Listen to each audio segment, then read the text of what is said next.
pero si se duermen, no voy a volver atrás. ¿Sí? Entonces traten de despertarse. Tienen la libertad de levantarse, de retirarse si están muy cansados, agotados, sin pedir permiso. ¿Sí? No hay problema. Porque entiendo por lo que están pasando y es tedioso.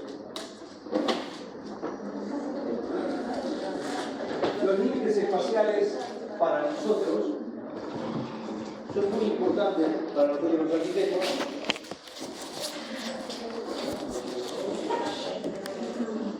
Porque todo conlleva a la morfología y a la espacialidad en la arquitectura. Para eso usamos los límites espaciales, con una serie de conceptos y criterios para poder aplicarlos. Pero iniciamos la clase con lo que es morfología. La arquitectura es un lenguaje. Si es un lenguaje, quiere decir que a través de la arquitectura nosotros comunicamos, nos expresamos. En el nivel de comunicación que lo hacemos a través de la sintaxis, donde desmenuzamos la estructura de la forma o de la espacialidad, y la semántica, que es qué significado y qué connotación tiene lo que yo quiero transmitir. Eso lo hago a través de la forma. La forma y el espacio involucra en ese mensaje de comunicación la sintaxis y la semántica. Es fundamental que eso son preguntas de parcial. Cuando los saco de la teórica de los 3 niveles de comunicación, los retiro de ahí y les pido que apliquen la semántica en los límites espaciales, se les bloquea el cerebro, se les bloquea la verbalidad, o sea, se quedan en silencio por completo. La forma y el espacio es la última expresión material donde está involucrada esa semántica, ese contenido, esa ideología que el diseñador y el arquitecto quiere. Pero esa semántica siempre tiene una estructura, siempre tiene una sintaxis, que es la manera en la que se codifican, se proporcionan, se vinculan todos los elementos que forman parte de esa morfología o de ese espacio. A lo largo de la clase vamos a ver implícitamente cómo se manifiesta la semántica y la sintaxis. Entonces, la morfología es el vehículo en la comunicación de la arquitectura. Por eso decimos que la arquitectura también es un lenguaje. Veamos los caracteres o las características de la forma como medio de comunicación. Y voy a desarrollar a continuación estos 4. Modifica el espacio, modifica un espacio. Perdón, me voy a sentar. O sitio preexistente. Es un instrumento comunicativo, que es lo que le acabo de explicar. Tiene un determinado efecto psicológico para quien la contempla, a esa morfología. Efecto efecto derivado de sus intrínsecas cualidades expresivas. Ese efecto psicológico lo tiene para todos los individuos, todos los usuarios que observan y analizan esa morfología. Bueno, empezaron los problemas. Una pantallita.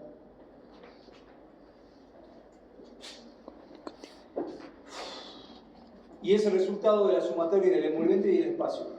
Esto lo vamos a profundizar también, a los 4 puntos a continuación. ¿Por qué modifica un espacio preexistente? Esta es una vista en planta de un sector que tiene esta topografía. Esto es en Santiago de Chile. ¿Sí? En este sitio vamos a ver cómo la arquitectura, a través de la morfología, modifica un espacio que ya existe, con una topografía determinada. Esta es la sintaxis de la forma. Esa es la síntesis estructural de la morfología que ustedes van a ver a continuación. Y cómo, esta es una perspectiva y una isométrica, o una perspectiva, una fotografía perspectivada, de cómo esta sintaxis de esa morfología que vamos a ver a continuación, del arquitecto chileno Aravena, que es un arquitecto extraordinario, ganador del premio Pritzker, cómo modifica ese espacio preexistente que es el terreno. Ahí lo tienen al sitio específicamente. Ven la sintaxis, que es la síntesis de la morfología, y el ejemplo arquitectónico terminado. Así modifica un espacio preexistente la morfología y la espacialidad de la arquitectura. ¿Por qué decimos que es un instrumento comunicativo en esta obra del arquitecta Zaha Hadid? Porque nos puede gustar o no gustar la arquitectura de estos arquitectos, pero lo que es indiscutible es la semántica, es el contenido, es ese mensaje implícito que tiene morfológicamente y espacialmente esta arquitectura. Si tiene o no tiene un diálogo con estas esculturas que están en el sitio, ¿por qué tienen un efecto psicológico sobre quienes las contemplan? Este es un edificio portuario viejo, este es un puerto en Holanda, o en Países Bajos, ¿sí? También el arquitecto Zaha Hadid, y transformó este edificio portuario en edificio de oficinas. ¿Tiene o no tiene un impacto psicológico para quien las observa?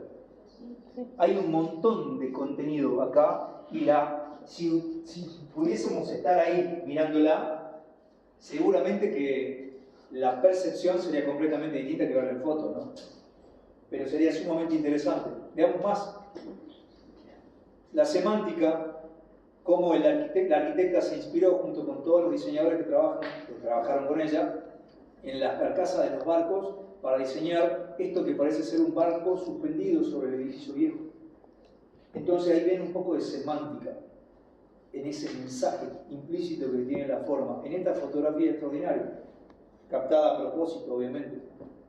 El trabajo de trama geométrica irregular, ¿sí?, por sobre la trama geométrica regular del edificio antiguo, el trabajo de ritmos simples o ritmos alternos, ¿sí?, o ritmos compuestos, por sobre este elemento arquitectónico que refleja todo lo que existe en el medio como contraste absoluto, morfológico y teórico también. Esta es la entrada al edificio viejo, y esta es la entrada al edificio nuevo, pero se accede a través de los subsuelos, con una batería de ascensores que están acá. Entonces, el concepto de acceso también cambia por completo gracias a la morfología. Parece una estructura ósea, ¿no? Parece un hueso que está sosteniendo todo el cristal y se está encastrando en ese edificio viejo. Hay un diálogo de agresión y respeto en simultáneo. Con el edificio de arriba, el sector de arriba, lo respeto al edificio viejo, y con el sector de abajo lo agrego, lo encastro, lo intersecto. Son todos mensajes a través de la forma.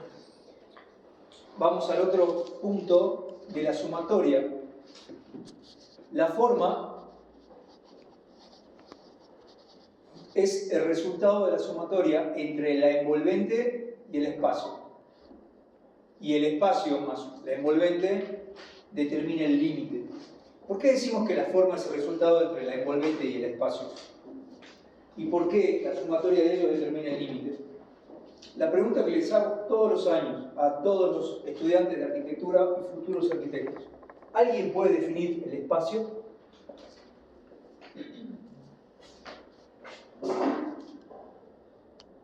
¿Los que están despiertos pueden definir el espacio? ¿Se animan a definir el espacio?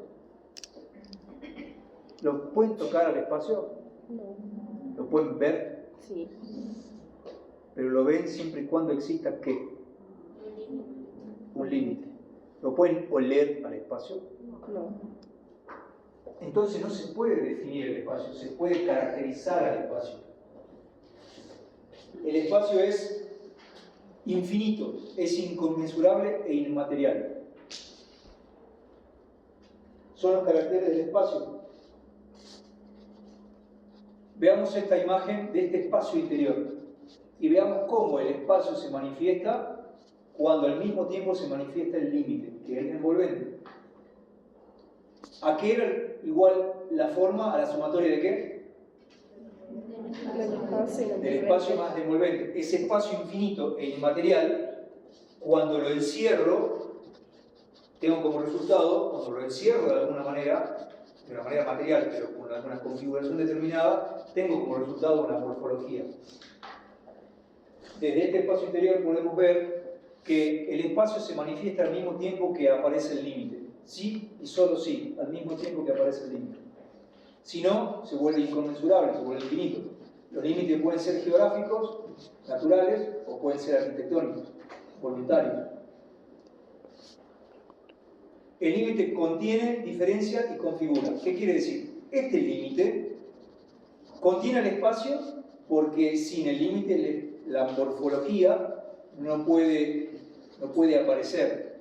Diferencia porque gracias al límite puedo diferenciar entre el espacio interior, el espacio exterior y el espacio de transición. Por eso diferencia el límite. ¿Y por qué configura?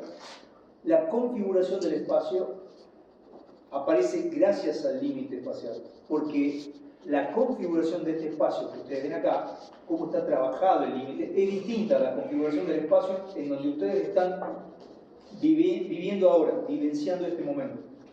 ¿Es correcto eso? Por eso el límite configura el espacio.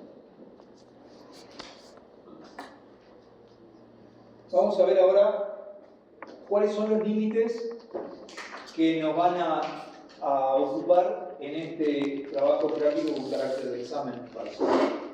Los límites son el punto, la línea como sucesión infinita de puntos, el plano como la sucesión infinita o repetición infinita de líneas, y el volumen como la sucesión o repetición infinita de planos. Un límite permite por multiplicación el resultado de otro límite, pero esos son los límites que vamos a estudiar en este año, descartando el punto porque sus dimensiones intrínsecas y sus cualidades intrínsecas no nos permiten explorarla arquitectónicamente. Es la mínima expresión arquitectónica el punto, tanto visual como gráfica. Al ser la mínima expresión, nos sirve para el desarrollo de los otros límites. Existe como límite, pero nosotros no lo profundizamos por su carácter o sus caracteres intrínsecos. Vamos a ver la línea y todo el universo de la línea. Las características, cómo se puede vincular, cómo se puede operar y ejemplos de línea. La línea es la repetición infinita de puntos. Vemos cómo una línea vertical ya tensiona un espacio y establece una condición de límite. Dos líneas configuran mucho más el espacio y delimitan mucho más el espacio. Tres líneas ya nos generan una configuración de la planta de ese espacio. Ya el límite se vuelve más insinuado. Cuatro líneas verticales también, y así sucesivamente. Vamos a ver líneas horizontales combinadas con líneas verticales. Cómo la percepción del espacio comienza a cambiar y la configuración también. Gracias al uso solamente de la línea, vertical o horizontal. La línea se origina por la traslación de un punto o por la unión de dos puntos en el espacio. ¿Qué quiere decir esto? Que si yo a un punto lo traslado de una manera irregular, la secuela o el trayecto o la huella de esa traslación del punto nos puede definir una línea. Como también el desplazamiento de dos puntos genera otro tipo de línea. La línea es el límite espacial más plástico y versátil. Y esto es, para mí, una característica intrínseca, para mí la más importante de la línea. ¿Por qué es el límite más plástico y versátil? Porque en comparación a los otros límites espaciales, como el plano y el volumen, la línea nos permite una plasticidad que los otros no.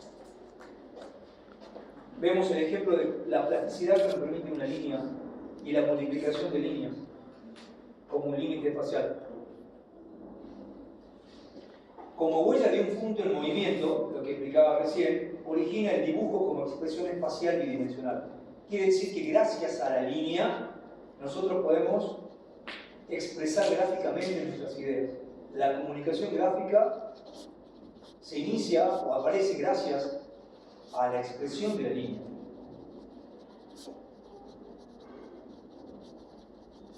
En el espacio la línea tiene materialidad y por lo tanto al tener materialidad tiene sección. ¿Qué significa que tenga sección? Tiene configuraciones diferentes las líneas de acuerdo a esa sección. Veamos las tres secciones. Tenemos una línea con sección circular, una línea con sección rectangular y una línea con sección triangular. Los resultados de las tres secciones distintas, como característica de la línea, los vemos acá.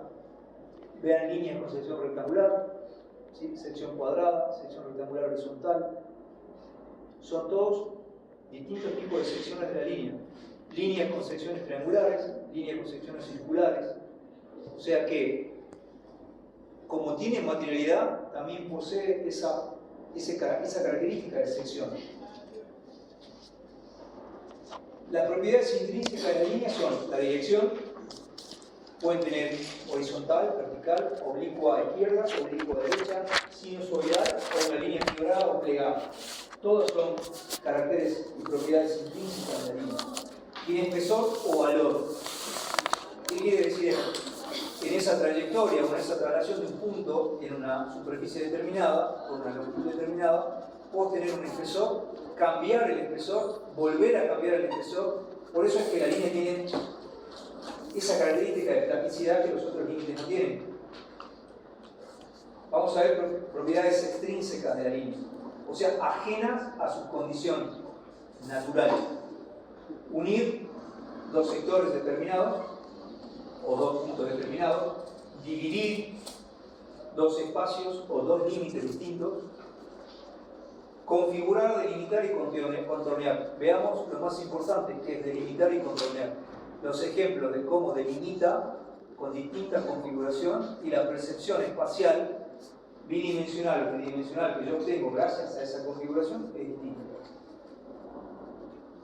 Otras propiedades son la de atraer o focalizar, por ejemplo, en este ejemplo arquitectónico,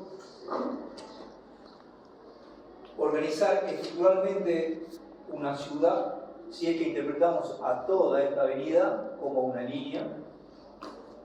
O sea que tiene propiedades atractivas de focalización o estructurales de sintaxis.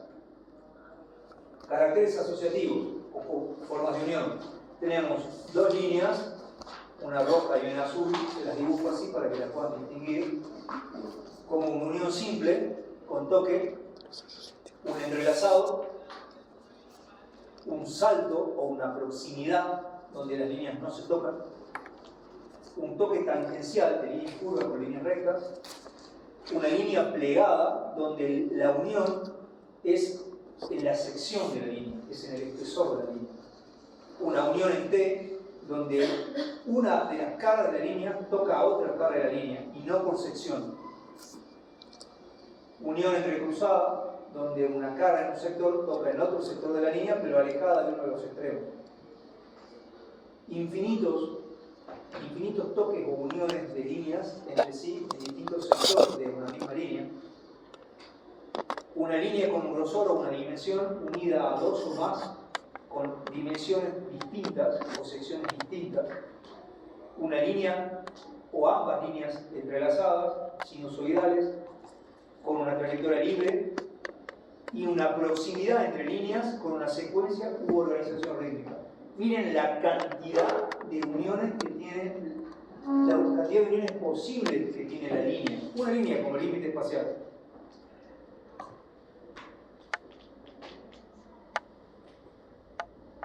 Vamos a ver los caracteres operacionales, las propiedades que se les pueden aplicar como operaciones morfológicas de la línea. El cambio de sentido, dirección o quiebre. ¿Sí? Acá vemos un quiebre, todo es ortogonal y perpendicular. Repetición rítmica o arrítmica, lo que veíamos recién también. Acá tienen un ritmo progresivo de una repetición de líneas verticales. Superposición para poder llegar a un entrelazado o a lo que nosotros conocemos como tramo. inserción, la línea puede intersectar, penetrar y atravesar otro límite. En este caso se los muestro como una esfera, pero también es una propiedad en la operación de la línea. Vamos a ver ejemplos arquitectónicos de línea y vamos a definir ahora los tipos de líneas utilizadas en la arquitectura que ustedes van a tener que utilizar en este trabajo práctico. La línea horizontal, o la línea recta, perdón, la línea vertical y horizontal, pero recta en sí. Este edificio es el edificio Pompidou, está configurado por líneas, tanto las verticales y horizontales, no importan los colores, pero todas son líneas de distintas secciones. Hasta la escalera del Pompidou está construido a través de líneas. Acá ven más ejemplos de líneas de distintas secciones. Este otro edificio como líneas rectas, verticales y horizontales, lo que genera un espacio de transición y destaca el acceso. Acá, como revestimiento de todo, un envolvente del edificio. Este edificio, ambos son de Kengo Kuma, del edificio Kaka, que ya se los mencioné en otras teóricas. Acá la línea como revestimiento, una repetición rítmica. La línea como uso de la apertura de un telón para jerarquizar el acceso de edificios distintos. Color rojo o color blanco, con distintas secciones, distintos sentidos de rotación. Este edificio de Thomas Heatherwick es un edificio extraordinario que se llama La Esponja. Es un complejo, es un pabellón donde todo este elemento está asentado sobre este plano plegado que conforma la superficie de ese pabellón. Internamente es un sector de exposición, es una sala de exposición. Heatherwick lo que hizo acá es materializar con miles de líneas de fibra óptica todo este cuerpo volumétrico, y gracias a la sumatoria de esas infinitas líneas construidas en fibra óptica tenemos como resultado un volumen. Veamos más en detenimiento todas las líneas de fibra óptica. La semántica de este edificio, tecnología de la Facultad de Arquitectura, la semántica de este edificio de Heatherwick fue hacer honor a todas las semillas que existen en nuestro mundo y que nos generan recursos. En cada uno de los extremos de estas fibras ópticas hay una semilla distinta, de una planta o un vegetal distinto, que iluminado de forma natural o artificial, por reflejo, introduce a través de la fibra óptica al interior estos efectos psicológicos en el espacio. Cada uno de estos es una fibra óptica con semillas distintas. Cada una de estas fibras ópticas conforma y configura una línea. Díganme si no es interesantísimo el ejemplo del uso de la línea. Vamos a ver la línea curva. Esta trama geométrica, esta trama libre, configurada por líneas curvas. Este edificio del arquitecto que ya falleció, Rangel, que se llama Las Torres Bailarinas, un edificio viejo, antiguo, materializado en contraste y también con un lenguaje parecido a las torres que ya existen en el sitio. Esto es en Praga. Todas las líneas curvas, más las líneas horizontales también curvas. Ejemplo de líneas curvas de este edificio de Zaha Hadid. Este edificio existe y esta estructura que ven acá en zoom es la misma que está acá ampliada del edificio completo. Esto es un hotel. Ven la curvatura de las líneas y cómo la sumatoria de las curvaturas de infinitas líneas nos generan todo un cuerpo curvado como una sola línea gruesa por multiplicación de líneas. Más ejemplos de líneas curvas en esta pasarela o puente. La línea inclinada o quebrada en este edificio de Daniel Libeskind, Santiago Calatrava. como línea inclinada y quebrada, un arquitecto español. De este ejemplo no me acuerdo del arquitecto, pero ven la cantidad de líneas quebradas, inclinadas que hay en el sector interior de este hall de acceso, toda esta piel. Espacios interiores del Museo del Holocausto de Daniel Libeskind o del Centro de Exposición también de Daniel Libeskind, cómo aparece la línea quebrada o inclinada en el uso de las aberturas como resultado de una operación morfológica que vamos a ver enseguida. Este edificio es interpretado en el Museo del Holocausto como una sola línea quebrada. Más allá de la semántica, que es larguísima, de por qué este edificio tiene esa morfología, pero es interpretado como una sola línea, como relámpago. Una única línea quebrada en múltiples. En 1, 2, 3, 4, 5, 6, por lo menos en 12 facetas. En estas escaleras, fíjense en el contraste que hay en una escalera con una composición geométrica regular y esta escalera con una composición geométrica irregular. El cuerpo de ambas escaleras, lo que reviste ambas escaleras, se puede interpretar como dos líneas completamente distintas, quebradas. Este edificio de Renkuljas, como una línea quebrada que nace del suelo, quiebra en el aire, en el cielo y se incrusta en el suelo de nuevo. La línea inmaterial, que es una línea interesantísima de explorar también y que es el resultado del juego de luces y sombras. Quiere decir que es la línea ausente de inmaterialidad. Veamos ejemplos de líneas inmateriales.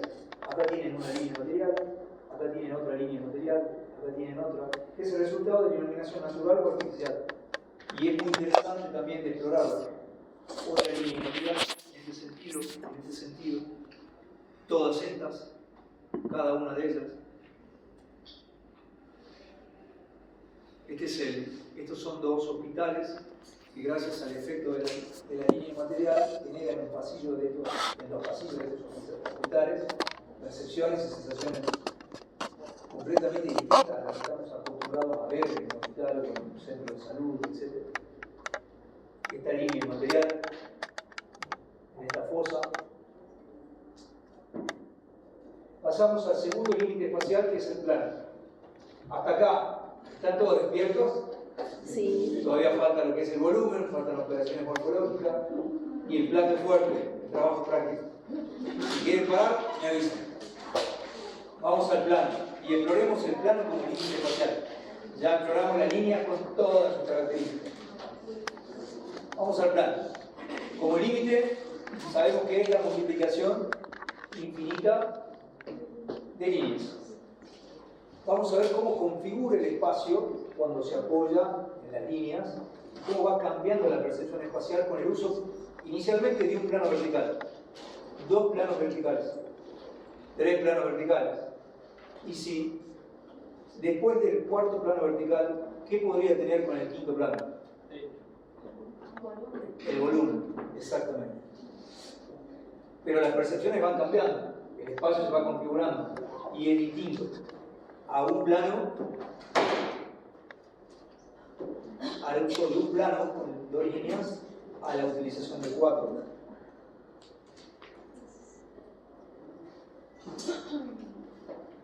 El plano horizontal, el plano plegado ortogonalmente, son tipos de plano. El plano plegado con inclinación, como lo que es una rampa, vamos. El plano plegado ortogonalmente con multiplicaciones, como lo que es una escalera, por ejemplo. El plano curvo o abovedado, son dos tipos de plano. El plano se origina por la traslación de una línea en el espacio o por una línea plegada que une su inicio con su final. Veamos el primer ejemplo, la traslación de una línea en el espacio.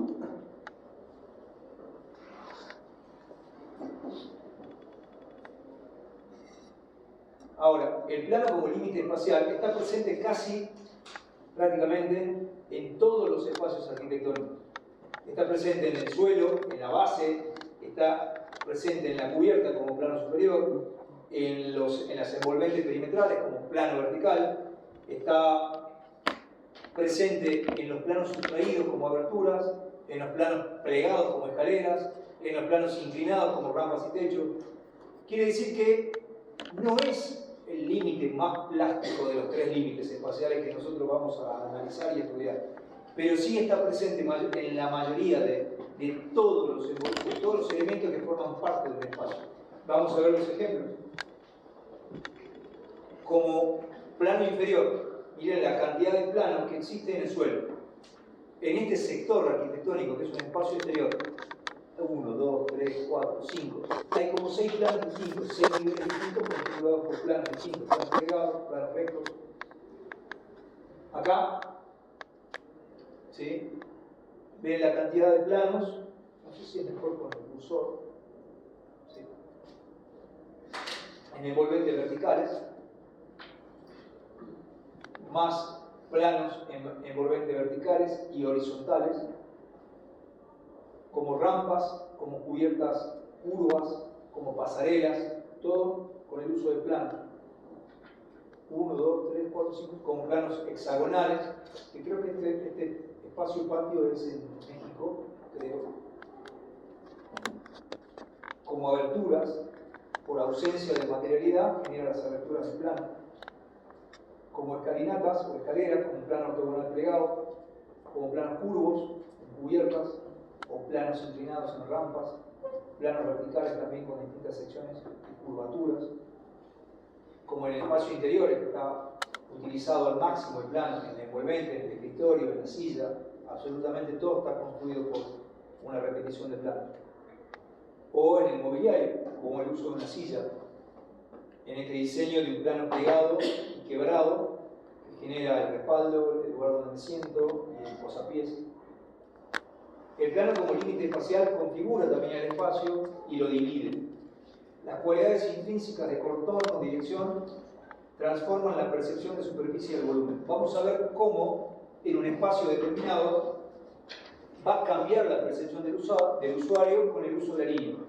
Y este espacio seguramente lo conocen. ¿Verdad?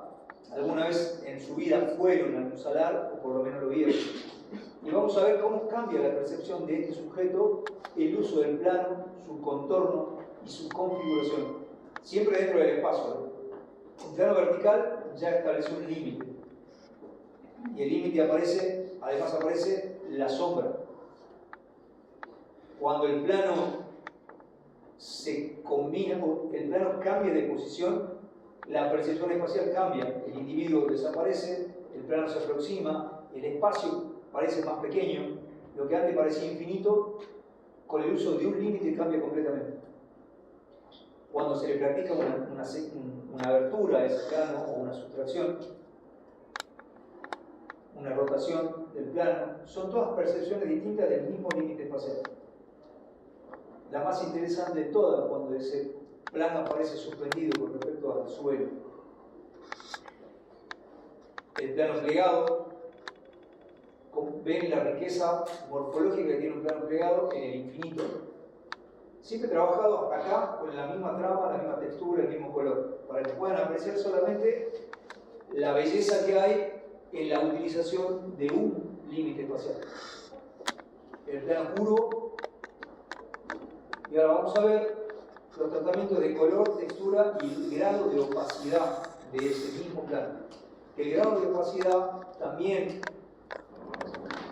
sino que acentúa esa configuración espacial que vengo repitiéndole desde el inicio de la clase. El uso del color en el mismo plano plegado. Cada plano trabajado en distintos colores, no importa el criterio del uso del color, pero la percepción espacial es diferente. Los mismos planos trabajados pero con distintas texturas, la percepción también es diferente. ¿Sí? Y el grado de opacidad del plano. ¿Con cuál se quedan? Ustedes decidirán cuál criterio y alternativa es la más rica y interesante de las tres. Eso es subjetivo, pero los tres son recursos que se pueden aplicar en el plano. La sustracción y el espesor del plano. Vean cómo se ve el espesor y se interpreta un plano gracias al espesor de cada uno de ellos. Fíjense en esta sección y en esta sección.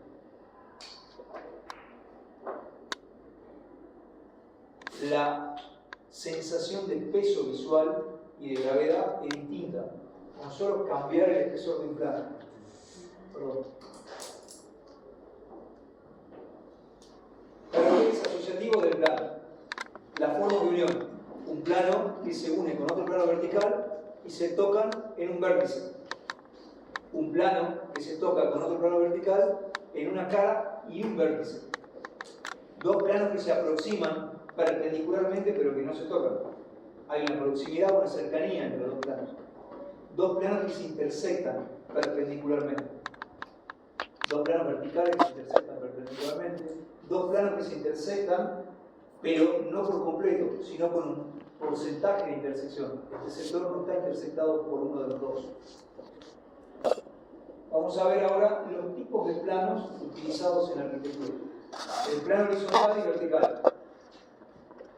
Este ejemplo arquitectónico existe, está construido, aunque ustedes lo crean, y es del arquitecto Franz Silvestre, un arquitecto español que hace este tipo de arquitectura.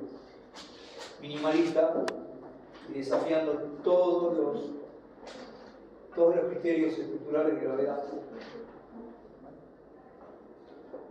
Este otro ejemplo, donde cada uno de los planos que se sustraen y se extraen de este prisma genera un ambiente distinto. La habitación en uno de ellos, el baño en otro de ellos, el edificio Louis Vuitton en degradé, trabajado el plano hasta de lo material a lo inmaterial, en ascenso, acentuado por la iluminación artificial. El plano inclinado. A mí me gustaría hacer una pequeña declaración de un buen manejo del plano que tenemos en la red, que falló en Barcelona. Ajá. Que el plano vertical no solo cumple la función de cerramiento, sino de guía. Y aparte, es como que a medida que entras en el plano, pese a que está ubicado de manera estratégica, y lo que hace es guiarte en el espacio.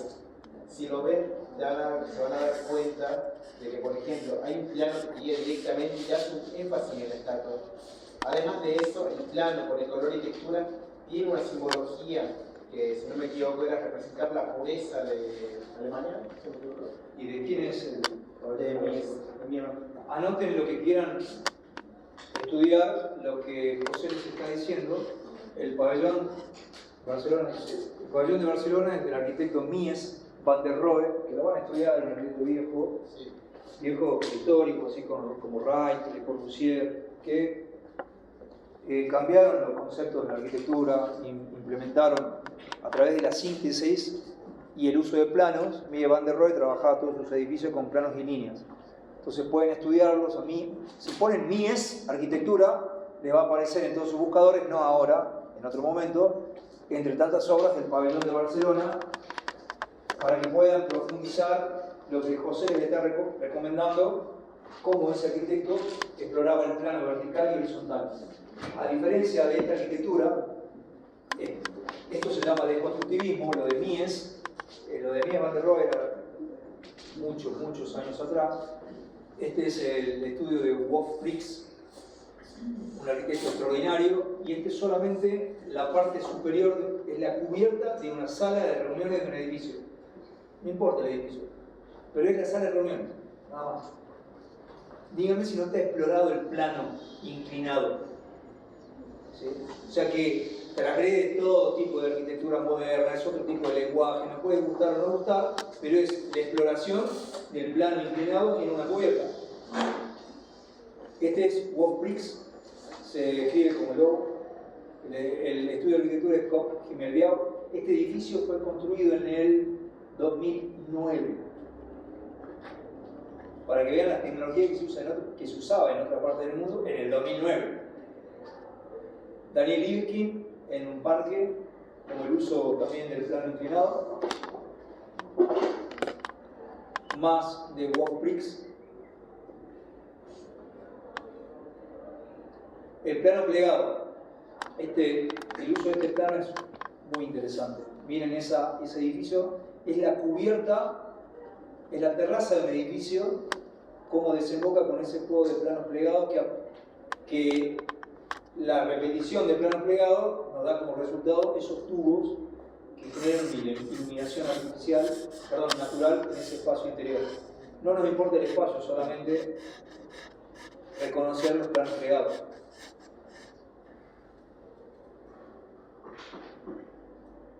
Este juego de planos plegados, esto es una iglesia. Creo que es una iglesia, no me acuerdo, chicos, si es una iglesia o una vivienda, creo que es una iglesia. Este es acá está mostrando por rotación cómo se va desarrollando el pliegue de los planos hasta el resultado final arquitectónico. Acá tienen 4 ejemplos distintos de planos plegados, planos triangulares. Tienen un juego de tramas también interiormente en cada uno de los planos. Acá también. Estos edificios están construidos con inteligencia artificial, no existen. Este edificio es una maqueta fotomontada sobre un espacio urbano, no existe. Vamos a ver los tipos de planos curvos. Este edificio existe desde la arquitecta Zaha Hadid.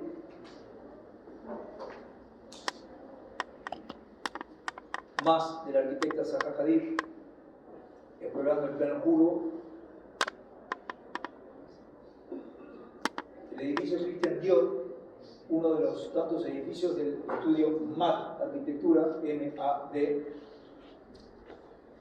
que Maya Song, que es el director, CEO de la firma MAD, siempre explora formas orgánicas, planos curvos, volúmenes orgánicos también, y es muy interesante que lo estudien. Bueno, acá en este caso, todo revestido con planos blancos plegados, curvos.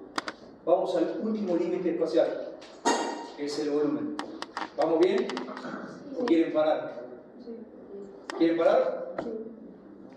¿Se quieren retirar algunos? ¿O seguimos? Seguimos. Vamos al volumen, como límite espacial. El volumen se origina por la traslación de un plano, o la rotación de un plano, o como también el resultado de una multiplicación de planos plegados. Veamos cómo un plano vertical rotado nos genera un prisma de base circular a lo que le llamamos un cilindro, por la rotación de un plano sobre su eje. Ese es el resultado, por ejemplo, de un prisma de base circular a lo que nosotros llamamos el cilindro. O la multiplicación de planos rectos verticales o planos rectos horizontales, que nos dan como resultado el cubo, o la multiplicación del pliegue repetitivo también de un plano que se va plegando, se prolonga, se pliega, se prolonga, se pliega hasta conformar el mismo cubo. Ejemplos de prismas o volumetrías por la repetición de planos plegados, por la repetición de planos verticales y por la repetición de un plano rotado sobre su eje. O sea que todos los edificios que existen en el mundo, la arquitectura que existe en el mundo, que ustedes pueden observar y estudiar, analizar, tienen un origen morfológico y se asocian a los límites espaciales. Los límites espaciales están presentes en toda la arquitectura, en todo el universo arquitectónico. Por eso es importante dominarlos, trabajarlos, para tener resultados morfológicos espaciales. Un cuerpo lleno supone una superficie envolvente, por lo que también se caracteriza y diferencia por color, textura, opacidad y contorno. Al igual que en el plano, en el volumen también se puede distinguir la textura, el color y el contorno. Se puede distinguir la textura en una línea, en el límite de línea es muy difícil, ¿verdad? Por sus dimensiones, por sus caracteres, esos caracteres naturales de la línea. Es muy difícil identificar la textura. El color sí, pero no todos los colores. Una línea pintada de negro prácticamente es imperceptible. Lo que significa que los colores, o el uso del criterio del color, acentúa el límite o lo desvirtúa al límite espacial. Ya vamos a ver por qué. Perdón. Veamos cómo por textura y color un prisma que tiene las características similares puede ser percibido de forma distinta. Este ejemplo ya se lo mostré en nota teórica de figura y fondo, y cómo la textura de un mismo prisma genera sensaciones espaciales distintas y percepciones distintas. El uso de la textura y el color.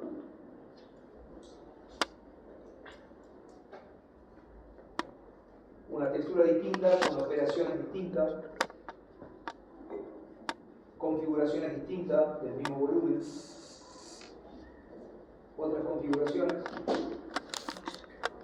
así como la línea y el plano, que son los elementos que sobresalen en la arquitectura moderna. El volumen fue, en comparación de esos dos, el más utilizado en la antigüedad. Ustedes habrán visto en la historia que el volumen estuvo presente en civilizaciones antiguas, y no la línea y no el plano. El uso de la línea y el plano comienza a explorarse en la arquitectura después de las corrientes modernas. Hasta inclusive en la arquitectura gótica, la arquitectura barroca, rococó, o en el Renacimiento se seguía explorando el volumen, la masa, casi nada el plano de la línea. Acá tienen otro ejemplo arquitectónico de otra civilización más familiarizada con nosotros, y acá más del ejemplo, acá bien del norte, del uso de la masa, del uso del volumen, en comparación a los otros dos límites espaciales. O sea que existe también en los límites una diferencia de tiempo en el uso de cada límite espacial. Inicialmente se exploró el volumen y posteriormente se exploró la línea y el plano. Vamos a ver todos los tipos de volúmenes que se utilizan en la arquitectura y que van también a utilizar ustedes en este trabajo práctico.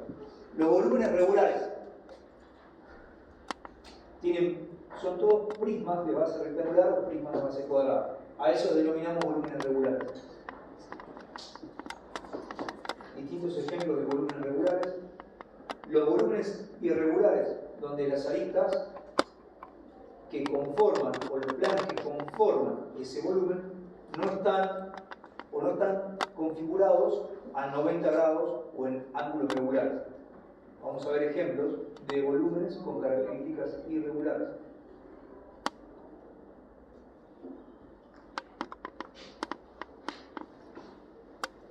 Es muy fácil identificar a un volumen irregular de un volumen regular, ¿verdad? Vamos a ver ahora volúmenes orgánicos, que también son muy fáciles de identificar los volúmenes orgánicos versus los regulares o los irregulares.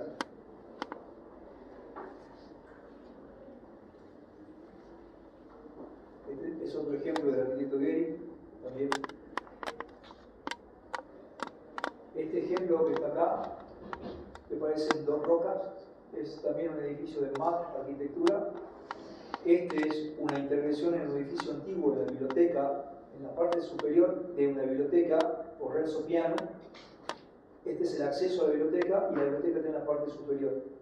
Pero bueno, forma parte de los volúmenes orgánicos. Ambos ejemplos de distintos estudios de arquitectura. Ambos existen, ambos trabajan, están activos, tanto Renzo Piano como MAT. Esto es inteligencia artificial de arquitectura orgánica. Vamos a los volúmenes mixtos, que es la fusión entre volúmenes regulares, irregulares y orgánicos, entre los tres, o están presentes dos de los tres.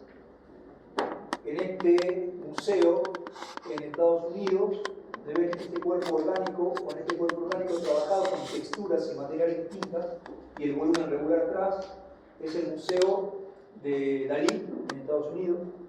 De todos los museos de Dalí que hay, este es uno que me pareció interesantísimo mostrarlo.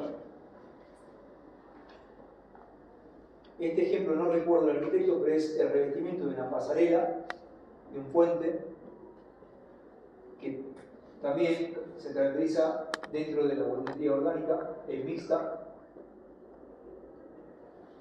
Este edificio de Morphosis Arquitectura de Tom Main, donde la regularidad está exterior en este pórtico y la irregularidad está en el interior, prácticamente sin tocar a todo ese marco lo que genera esta volumetría mixta. Más ejemplos de Frank Gehry como volumetría mixta, trabajadas también, muy usual en él, que trabajaba el titanio, el revestimiento del titanio, los volúmenes orgánicos y el revestimiento de un mineral o de una roca, de una piedra, para el revestimiento, para los volúmenes geométricos regulares. Este edificio, que es un shopping combinado con salas de cine de Rem Koolhaas, cerca de una costa donde parece una porción del mar. Esa es la semántica y el mensaje de este edificio, y todas las volumetrías o las morfologías orgánicas resaltan las circulaciones o los conectores verticales en escaleras mecánicas, automáticas y rampas. Ahora vamos a ver cómo este espacio,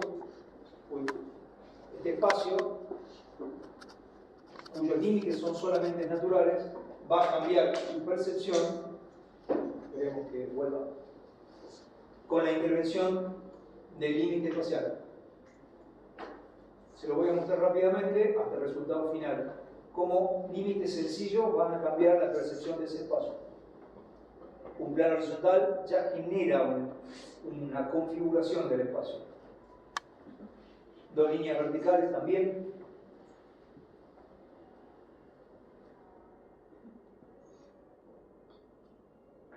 Ahora parece que el espacio es pequeñito del exterior, de lo inconmensurable. Parece que, además, ¿no les da la sensación que la arquitectura está estropeando todo el espacio natural?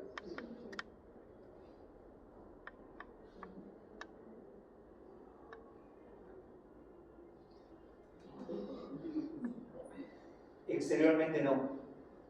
Ven el resultado de la arquitectura como trabajada con el contexto, el límite espacial bien trabajado con criterio en textura y color y proporciones, cómo dialoga con el entorno. Eso es el uso coherente del límite espacial, configurado por planos, líneas, bla, bla, bla, todo lo que les mostré hasta ahora. Vamos a ver algo que es complicadísimo y que lo van a tener que hacer ustedes. Aplicar relaciones objetuales entre los tres límites espaciales. Quiere decir, cómo se unen, cómo se relacionan, cómo dialogan entre sí los tres límites espaciales. Hay tipologías, vimos algunas en planos, vimos algunas en línea. Recuerden que vimos líneas entrelazadas, líneas interceptadas. Son tipologías de intersección. Las que ustedes van a tener que aplicar en su práctico son algunas de todas las que voy a sintetizarles ahora. Vamos a ver estas relaciones objetuales, o también llamadas criterios de agrupamiento. Es exactamente lo mismo. Cuando nos escuchen nombrar relaciones objetuales o criterios de agrupamiento, es la manera en la que se relacionan los tres límites espaciales. Acá van a estar implicados solamente con volumen, pero son aplicables para los tres límites.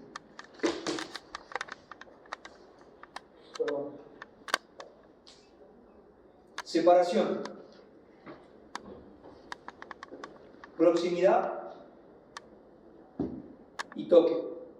Acá, en la separación y proximidad, como criterio de agrupamiento o relación objetual de los límites, depende de la intención de quien comunica, de quien diseña.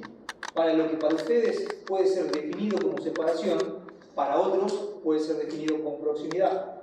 En definitiva, son dos límites que no se están tocando, ¿verdad? Entonces, con buen criterio, ustedes pueden definir que dos límites espaciales se aproximan o se separan. Va a ser verdad lo que ustedes sostengan. Lo que para mí puede ser separación, para ustedes puede ser proximidad. ¿Entienden? Depende de la comunicación del diseñador, que es distinto a dos límites que se tocan entre sí. Ahora hay distintos tipos de toque. El desplazamiento es un tipo de toque, ¿sí? Son dos prismas, dos volúmenes o dos límites espaciales que se desplazan horizontalmente o verticalmente hasta llegar a un toque por arista el toque que se produce por este desplazamiento es de cara con cara, y el toque que se produce por este desplazamiento es por arista.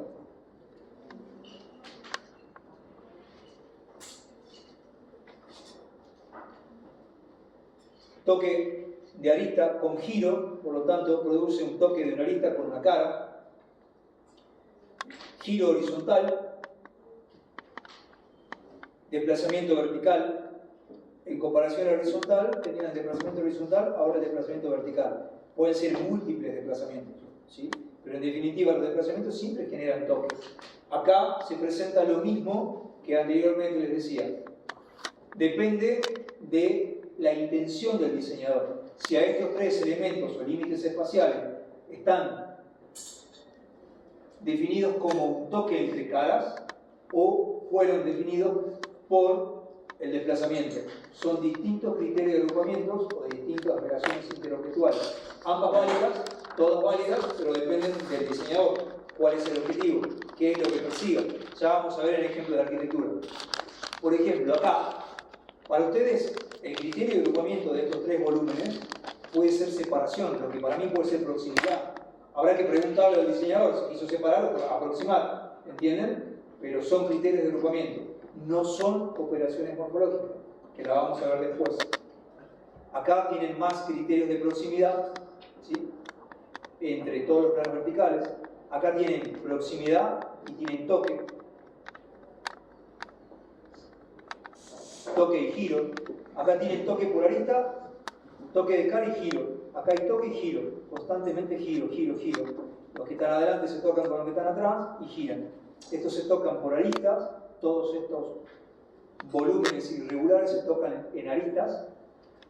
Acá hay un juego de líneas, planos y volúmenes que se tocan entre sí, al igual que acá. Hay un juego de planos, líneas y volúmenes que se están tocando entre sí. Múltiples toques, por arista, por cara, toque y rotación. Pero en definitiva se exploran todos los límites espaciales. ¿Con qué? Con el criterio de agrupamiento o relación objetual, que es el toque. Más ejemplos de desplazamiento. Planos o volúmenes que se desplazan entre otros planos y volúmenes posteriores o anteriores. Acá, esto puede ser un desplazamiento o un toque, pero son relaciones objetuales. Bueno, esto indiscutiblemente es giro. Vamos a ver ahora las operaciones morfológicas, por qué se diferencian de los criterios de agrupamiento o las relaciones objetuales. Y también varios en los tres límites espaciales. La adición, la sustracción y la intersección. Hasta aquí. La sustracción es al límite original, se le quita proporcionalmente o modularmente un sector. Eso le llamamos sustracción. A la adición, en comparación a la intersección, son dos prismas, dos volúmenes o dos límites espaciales que se unen entre sí y el elemento desaparece, el elemento de unión o el sector de vinculación desaparece, queda imperceptible en comparación a la intersección, donde el elemento o el sector o la porción que vincula a los dos límites espaciales queda evidente, los hago evidentes, los muestro. Por eso esa es la diferencia entre la adición y la intersección en la operación morfológica. El encastre es lo mismo que una intersección, pero hay un desplazamiento. Y por último, vamos a ver el corte. El corte, cuando es manifestado y expresado sintácticamente como corte, no puede ser interpretado como una proximidad o una separación, porque la separación y la proximidad son criterios de agrupamiento y el corte es una operación morfológica. Pregunta de examen. ¿Sí? Las operaciones modifican el límite, modifican su configuración, modifican semánticamente el límite, modifican la sintaxis del límite. El criterio de agrupamiento no modifica la sintaxis, forma parte de la sintaxis, porque como se agrupen los límites espaciales, define, por ejemplo, los límites espaciales línea. repetidos horizontalmente y repetidos verticalmente y superpuestos entre sí, nos originan una trama. Esa trama, sintácticamente, está definida por límites espaciales que son líneas perpendiculares entre sí a 90 grados. Esa es la sintaxis. Bueno, tienen que saber y poder aprender la diferencia entre una operación morfológica y un criterio de agrupamiento. Hay muchas más, pero nosotros vamos a explorar esta. Por lo general les doy un ejemplo arquitectónico, les digo que definan el concepto de límite espacial, el concepto de criterio de agrupamiento, y en el ejemplo que les estoy poniendo no existe ningún criterio de agrupamiento. Y se lanzan a escribir todos los criterios de agrupamiento que conocen, porque confunden el criterio de agrupamiento como se asocian con la operación morfológica, que es lo que modifica el límite.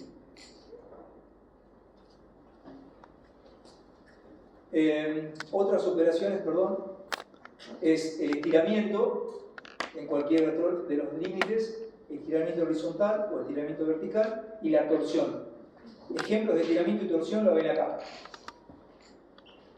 Torsión de una única línea o la torsión de numerosas líneas, planos o de un volumen. Como ustedes quieran interpretar este elemento arquitectónico, como volumen, como línea o como repetición de plano, pero hay una torsión. O sea, la operación morfológica es indiscutible. Existe torsión y no corte, por ejemplo. Acá ven otro tipo de torsión. Otro tipo de torsión. Acá, ejemplos de encastre. Uno de los arquitectos que destaca el encastre en el mundo es el arquitecto Daniel Libeskind. Trabaja de manera exquisita el encastre, con texturas distintas. Este edificio existe, es un museo, está en Alemania. Acá tienen esto, no se llegó a construir, quedó solamente en proyecto, también es un museo, y ven cómo se encastran todos los volúmenes irregulares entre sí. Ejemplos de encastre del estudio de Tom Main, de Morphosis. Más ejemplos de encastres entre volúmenes y entre planos, distintas operaciones morfológicas entre distintos límites espaciales. Adición. Acá ven el ejemplo como un límite espacial que se adiciona con otro no deja en evidencia la porción o la proporción de adición. Acá la ven también claramente en este sector y acá en zoom. Una imagen completa del edificio y un sector del edificio. Este también es un ejemplo de Fran Silvestre, el mismo arquitecto que les mostré cómo explora los planos, también explora la volumetría. Este edificio en Canadá ha operado morfológicamente a través de un corte y donde el corte es enfatizado con el color. No solo ha cortado el edificio en dos, sino que ha trabajado con color la porción donde ha practicado el corte o el seccionamiento de esa operación morfológica. Otro recurso del uso del color y la textura. Otro tipo de corte, de manera sinusoidal o curva, distinto a este corte irregular, o geométrico regular, o geométrico irregular. Acá hay un corte libre, curvilíneo. Distintos tipos de sustracciones. En esferas, las sustracciones son circulares. En este juego volumétrico de esferas, este edificio no me acuerdo del arquitecto, creo que es MBNDB, el estudio de arquitectura. Ven esa sustracción geométrica que genera el acceso de este espacio exterior a una transición a otro espacio exterior, pero la configuración de esa sustracción parece una casita, ¿verdad? Esa semántica es la que me interesa que vean. Lo rico que es operar a un límite espacial, repito, lo rico que es operar un límite espacial con una configuración. ¿A través de qué? De la sustracción.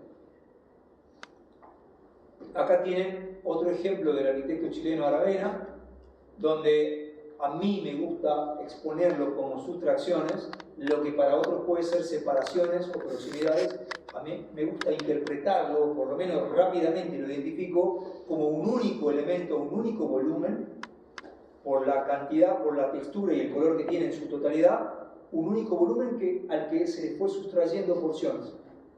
Y cada una de sus porciones tienen una proporción y una relación geométrica. Acá hay otra sustracción en esquina, sustracción en el medio del volumen, sustracción en esquina. Inmediatamente donde aparece una sustracción, aparece una abertura. Donde aparece una sustracción, aparece una abertura. Quiere decir que la operación morfológica de sustracción nos genera en la arquitectura una abertura. Otra sustracción en esquina, otra sustracción inferior, muy parecida a estas dos entre sí, en dos lugares distintos del mundo, por dos arquitectos distintos y llegan al mismo resultado. ¿Se copiaron? No, no se copiaron. La mente del hombre es la misma en cualquier parte del mundo. Los resultados que ustedes obtengan a lo largo de su carrera profesional o académica, seguramente en otra parte del mundo se están obteniendo los mismos resultados. Más sustracciones regulares, geométricas y modulares que generan estas sustracciones, estas ricas percepciones espaciales interiores. Sustracciones también con ese detalle oblicuo. Acá lo muestro como un plano, como fue sustraído un plano de color marrón, con este tipo de sustracciones distintas, para que vean la cantidad de alternativas que hay en las sustracciones. Lo rico que es operar un límite espacial con criterio. Bueno, hasta acá hemos visto los tipos de límites espaciales, el resultado de la forma como sumatoria del espacio. Hemos visto los criterios de agrupamiento y las operaciones morfológicas. Ahora, para poder mostrarles lo que viene,